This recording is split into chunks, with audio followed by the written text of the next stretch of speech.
A reforma tributária e impactos no Brasil é tema de um seminário que acontece em Sergipe durante todo o dia.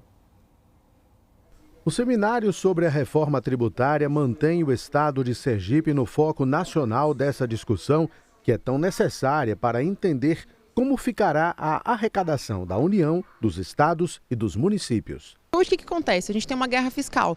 Cada estado tenta fazer um benefício fiscal que às vezes não faz nenhum sentido, tem uma redução de arrecadação.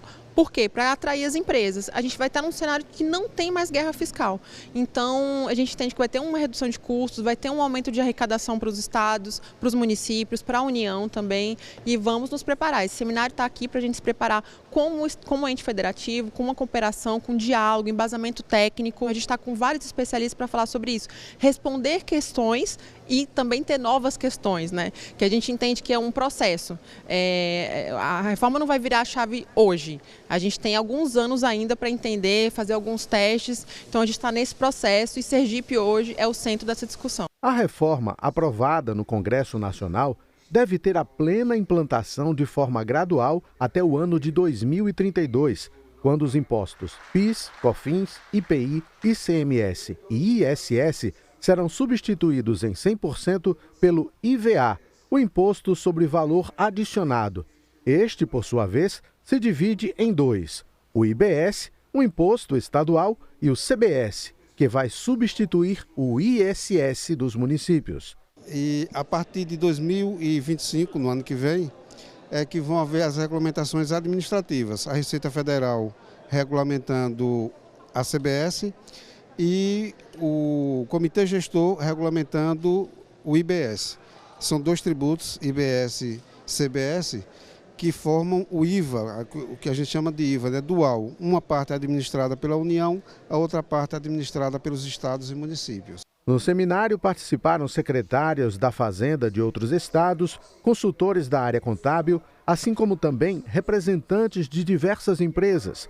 Um dos palestrantes foi o consultor da Secretaria Municipal da Fazenda de São Paulo, que falou do impacto da reforma nos estados e municípios. A reforma tributária, ela traz grandes desafios. Então, para os municípios em geral, ela, de fato, ela vai trazer um pouco mais de uniformidade, né, e concentração, né. O FPM, que não está na reforma, é mais para municípios menores, enquanto o ISS, ICMS e agora o IBS vai influenciar mais em relação aos municípios médios e grandes. Então, essa redistribuição é um grande desafio, né, em que paulatinamente vamos vendo os impactos e tentar nós trabalharmos para a melhor reforma tributária possível, de forma que esses impactos sejam minimizados. Depois da aprovação da reforma no ano passado, agora o Congresso se debruça sobre um novo momento, a regulamentação, onde serão definidas, por exemplo, as alíquotas que serão empregadas nessa reforma.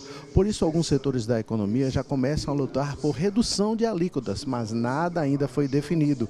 E está muito cedo ainda para responder uma pergunta: o consumidor vai pagar mais impostos ou menos impostos com essa reforma tributária? O que aconteceu com a reforma tributária foi a criação dos tributos, mas tem que vir uma lei complementar que está ainda em discussão como vai funcionar.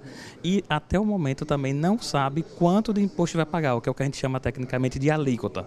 Então nós não sabemos quanto vai ter de alíquota esses impostos que estão sendo criados, esses tributos. Estima-se uma média de 28%, mas é somente estimativa, não nada concreto ainda, porque está sendo discutido, está sendo aprovado. Quando for aprovado, aí sim nós vamos ter realmente um valor definido para poder dizer a você, consumidor, né, a você que está aqui conosco assistindo, se vai pagar mais ou se vai pagar menos. A estimativa do Ministério da Economia é que nos próximos 15 anos a economia sentirá um impacto positivo da reforma tributária, a geração de pelo menos 12 milhões de postos de trabalho, além de um esperado crescimento do PIB entre 12% a 20%. O presidente do Conselho Federal de Contabilidade também participou do evento.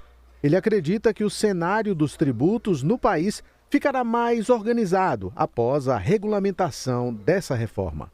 É um longo período de transição, nesse meio tempo vamos conviver com os dois sistemas tributários, mas é verdade que ao final de tudo isso o que se pretende é que haja efetivamente uma simplificação para que o Brasil possa ser um país menos complexo do ponto de vista tributário e naturalmente ganhando força de competitividade no cenário internacional.